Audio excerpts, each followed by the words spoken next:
Cooks, today we're venturing into the commercial stand mixer arena. We have a countertop mixer here. This is the Globe SP05. It is a commercial stand mixer, and we're going to do a full-on Amy Learns to Cook test and review. So join us. It's now time to test out the Globe.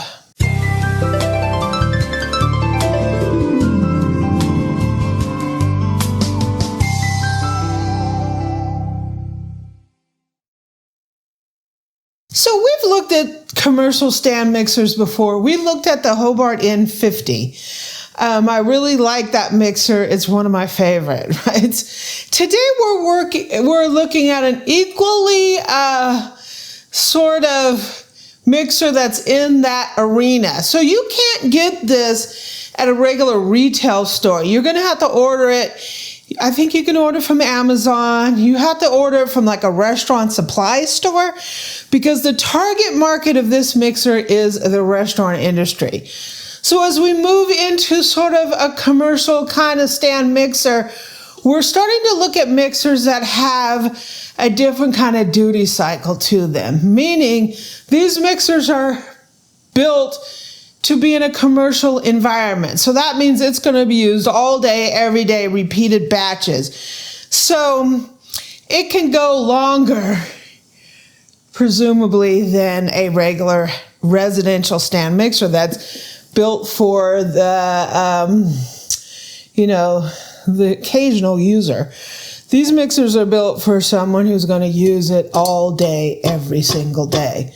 So that's why these mixers are a little bit different. They're also way more expensive, right? So the Hobart N50, you're looking at upwards of $4,000 or more dollars. This one you're looking at right at the $900 price range. It's a little more possibly budget friendly, if you will, for the home cook. So it might be an option for your home kitchen if you're more of a prosumer type of cook. That means you're above the average type of home cook. You're moving into more advanced techniques, more heavy use, that kind of thing. So that's what this would be good for. So we're going to judge this based on the traditional Amy Learns to Cook categories. We're going to look at the overall look and feel. That's the fit, the finish, kind of how I feel using the mixer as a cook. We're also going to be whipping cream with the whisk. We're going to be using the paddle to make cookies and the dough hook to make some bread dough. So the overall look and feel. So with this thing, you get that commercial feel and hopefully power in a package that's a lot less expensive than the Hobart N50. It is a metal body mixer, obviously. It has a really solid stance to it. The only difference with this is this top cover is plastic. I think this is so they can remove it and service it a lot easier. I'm not exactly sure why they do that. I have seen on these Globe mixers in a commercial environment that these have a tendency to crack. If you're using them in a very busy kitchen, I've seen these things crack within 6 months. You can buy this. I think they're like $80 or so to buy a new plastic top to it. Doesn't affect the use of it. It just, for a home cook, you really don't want to have a big old crack across the top of your mixer. That's not all that fabulous. It does have a hub here. Not sure if it uses KitchenAid attachments or not. This is a 5-quart mixer. It's not a huge mixer, so it would be good for a home use. It's 10 speeds, and the description says it's one-fifth of a horsepower, but you can't really judge that against residentials because these are completely geared differently, different kind of motors, right? Interesting way you put the bowl on. It has these levers here, and the bowl has a two-hole system here on the side. You have to take this little pin here, put it in the hole there, which sometimes, for me as a newbie user, it's sometimes hard to get on there. It does have a pretty interesting pretty substantial pouring shield that locks into this top hole. You just close these things, and that's how we put the bowl in. It has your traditional attachments. Here's your whisk. Look how big that thing is. It literally looks like a balloon. You have your dough hook, which is stainless steel, it appears. And here's your paddle. It has a long, skinny bowl as opposed to the wider, like Pro 600 type bowl. So that's pretty interesting. It has this pretty substantial user guide to it. So my thought on the overall look and feel, it's not a beautiful mixer like, you know, a shiny, pretty, your favorite color KitchenAid. This is more utilitarian. It is like a functional mixer that is really good for someone who wants to drive their cooking to another level. It is not, to me, all that attractive sitting on your counter, but hey, it is what it is. It's a commercial mixer. It is fairly heavy to be saying I'm gonna like move this thing around my kitchen. This is sort of find a place for it and leave it there and use it there because it's pretty heavy to be moving around everywhere. I think in terms of a commercial mixer, it's like right in line with the look and feel of that. For the home cook, you may or may not like that, but this is a beast of a mixer. So it might, just the performance of it alone might make you say, I don't care about the looks, right? So that's my feeling on the overall look and feel. It's nice for a commercial mixer. Okay, so let's do our whipped cream. I have the whisk on here. I'm gonna go ahead, everything's chilled, the bowl, the whisk, everything. I'm gonna go ahead and put in 2 cups of heavy cream, whipping cream. We're going to go ahead and lift it up, and we'll let it rip.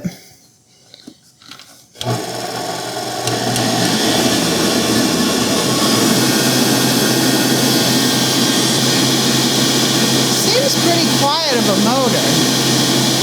And it has that,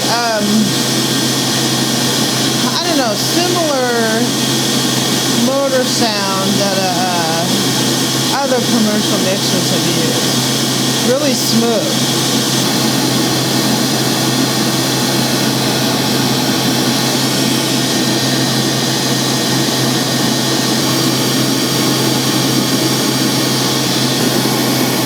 Ooh, I didn't have that all the way up on 10. I'm going to go ahead and put some powdered sugar in here, and then we'll let her go. Whoa! That's all the way on 10.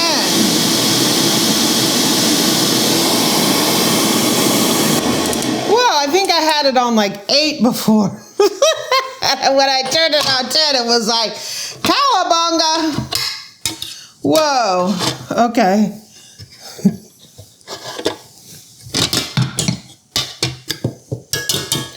And here's our whipped cream. Whoa, that made amazing whipped cream.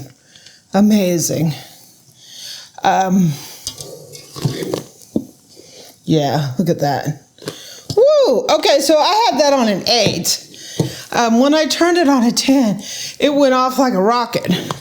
So yeah, this mixer is smooth. It's got a lot of power. Yeah, we're getting ready to have some fun with this baby. Okay, time for cookies. These are brown sugar cookies. It's up on my website. I have 4 sticks of butter. This is a huge batch. It's like double what a regular batch is. I got the paddle attachment on here. And it seems to be pretty close to the bottom, this paddle. This is all, whoops. This is all brown sugar in this cookie. There's no white sugar.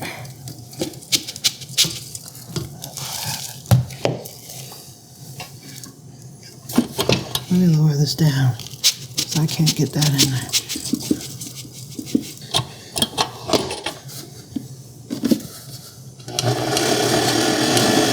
Let's cream this sugar.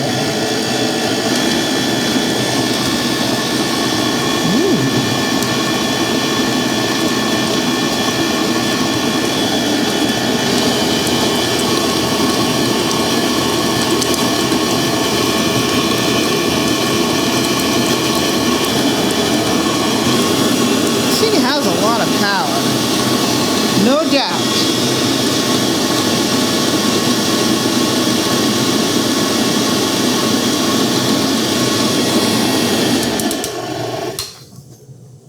It does appear to need a scraping.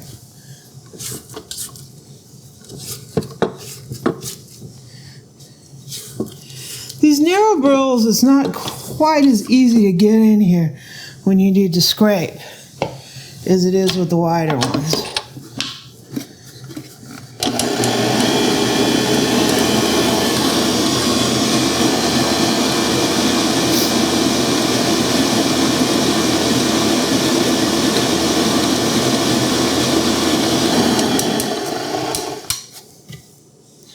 We're going to put in a little egg action.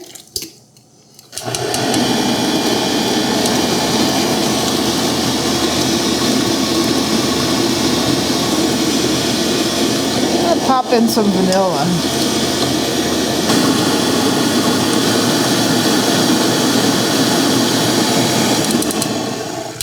I definitely have to scrape. There's a film of sugar on here.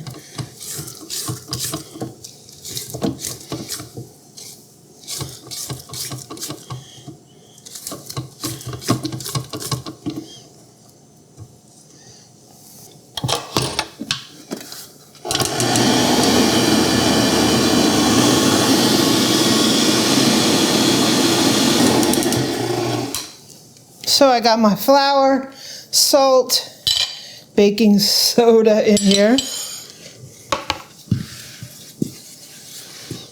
And it's time to rock and roll.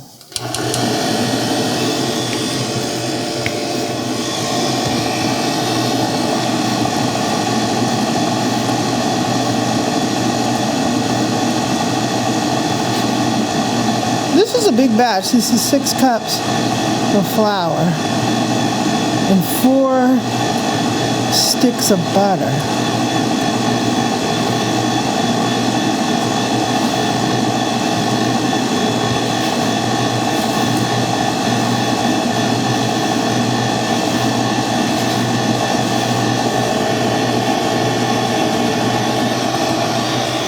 Whoa.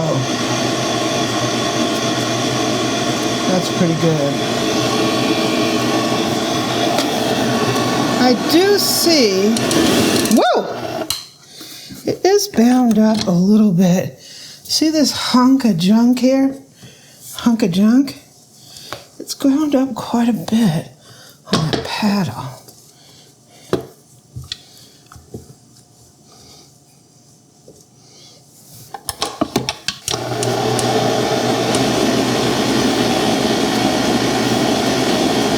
Whoa, okay, looks like we got some cookie dough here.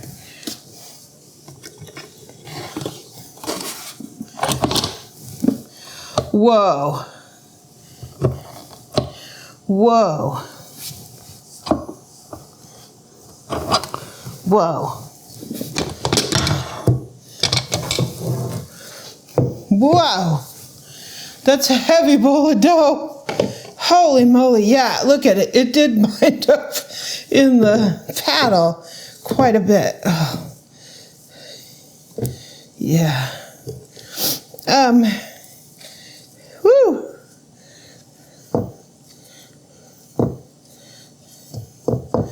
I mean, I can say that mixer has a lot of power. It has a lot of power. It's definitely, it's not your residential mixer. These commercial mixers, the residential ones can't come close. They have a ton of power. I feel like they have more power than the size of the bowl.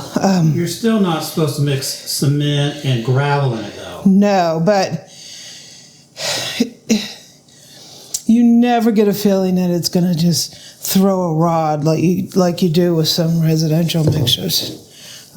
Yeah, it did a great job.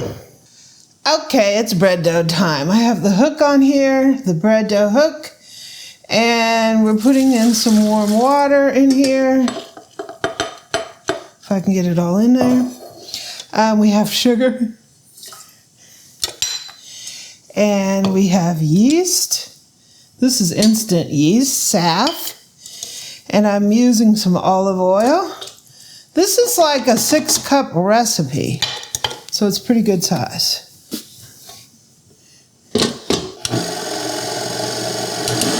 Stir it up. I think you're supposed to put it in around a 2. We'll see. Right now I think it's on a 1. I think I need it on 2.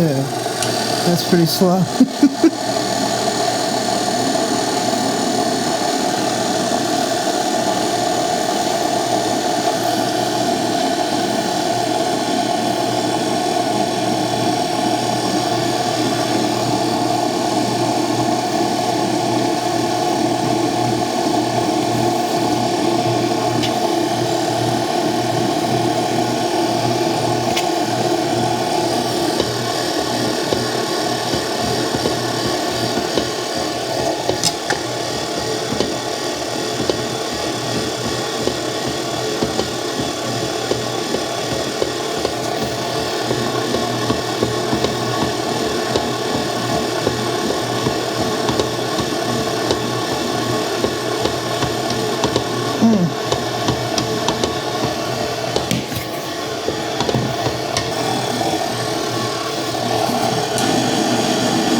Gear 2 is really slow.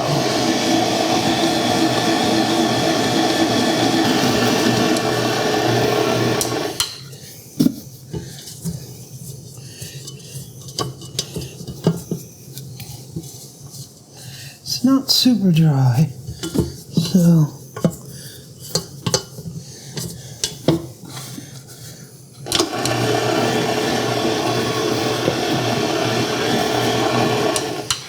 see, that's a 1, way too slow.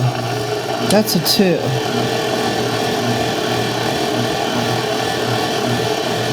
That's a 3, too fast. So we're gonna let this go and we'll see what kind of dough we get. So it appears to be climbing the dough hook. So I'm going to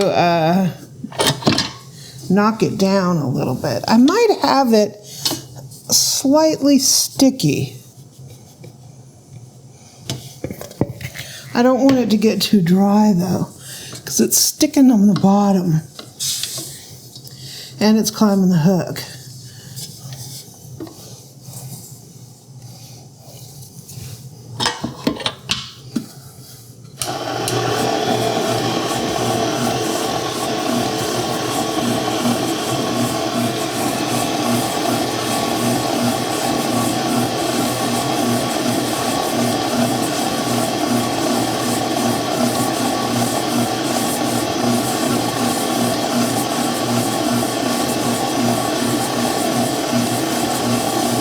Now did I dry it out too much?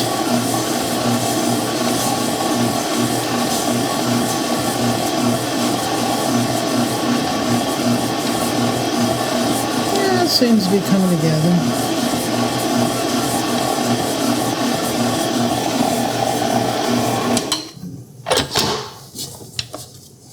Now it's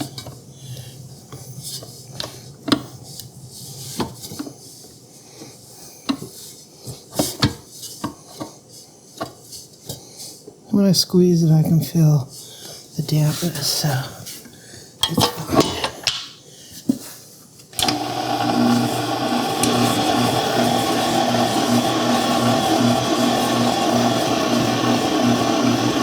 And we'll let it go.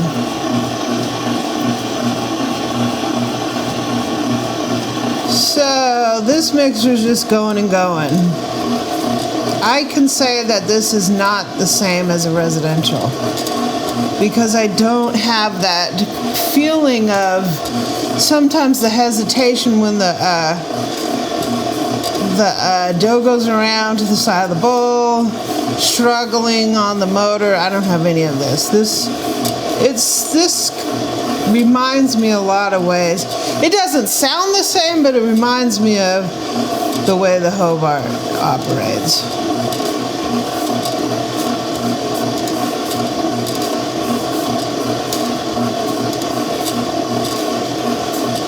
So I think this thing is ready to come out.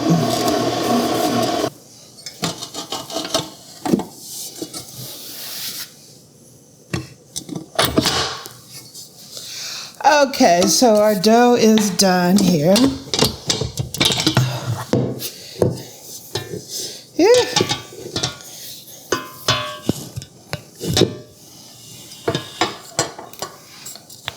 Get a little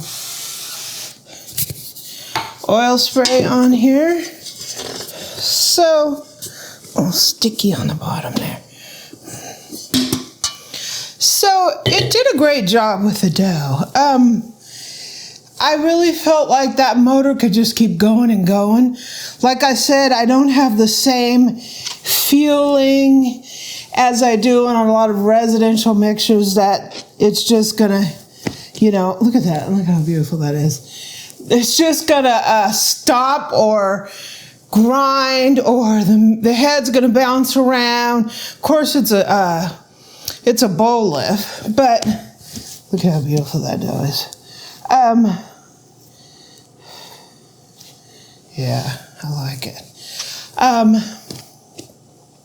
Man, it has a lot of power. It's like something I feel like it can just keep going and going. I can see, you know, the big difference between the commercial mixers and what we get for a residential mixer. These things, you literally could use this thing all day, I think, and just keep making batch after batch. And I think, you know, you won't have the issues like you do with a residential mixer. You're just not going to have that. Is it as good as a Hobart? I don't know. I haven't dug deep enough into my Hobart to say which one's better. I don't know. I can say that this mixer is on a different level than anything you're going to get in a residential mixer, and it's about $900. I don't know in terms of its longevity. I've heard some people say that they had some problems with their Globe.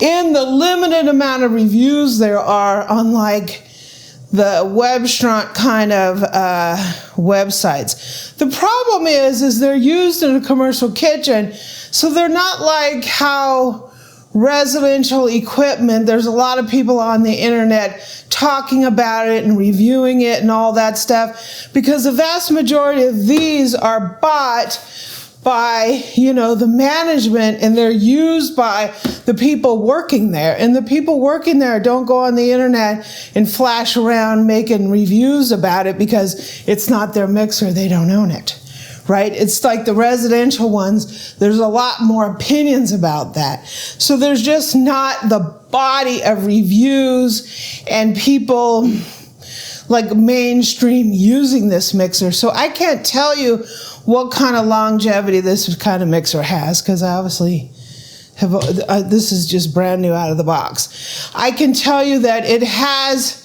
the power that you get out of a commercial mixer. I don't think you will have the problem with it bobbing around and making screeching noises and all that. You're just not going to have that with this type of mixer. I think you're going to get really great results. Can I say, oh, it's perfect, it's going to scrape the bowl? I don't think there's a scraper pedal for this, so you're not going to get that. But a little scraping, you're going to get the confidence as a cook that the mixer is capable, right? I'm not always confident that my KitchenAid is going to be capable. It may get the job done, but it's a lot of squeaking and whatever to get there. This mixer is capable. It's not attractive. It doesn't have a scraper paddle. There will be things that irritate you, having to adjust the ingredients around. But this has a different guts to it than you will, I would say, with the residential mixer. So if you want a commercial mixer, Globe is definitely something to look at. Beautiful, really nice dough. and we're going to have really nice bread out of this. So, cooks, I hope you enjoy this. This is like our first diving in or second diving into a commercial style mixer. We're going to be using this. We got the Hobart M50. Yeah. In terms of countertop mixers, we pretty much have the top of the line and everything. We have the Fromage, we have the Hobart, we have the Anks, we have the Bosches, we have the Globes. We have all the top of the line mixers that we've looked at, and this is definitely up there in my book. So thank you for joining me. This is the Globe Stand Mixer.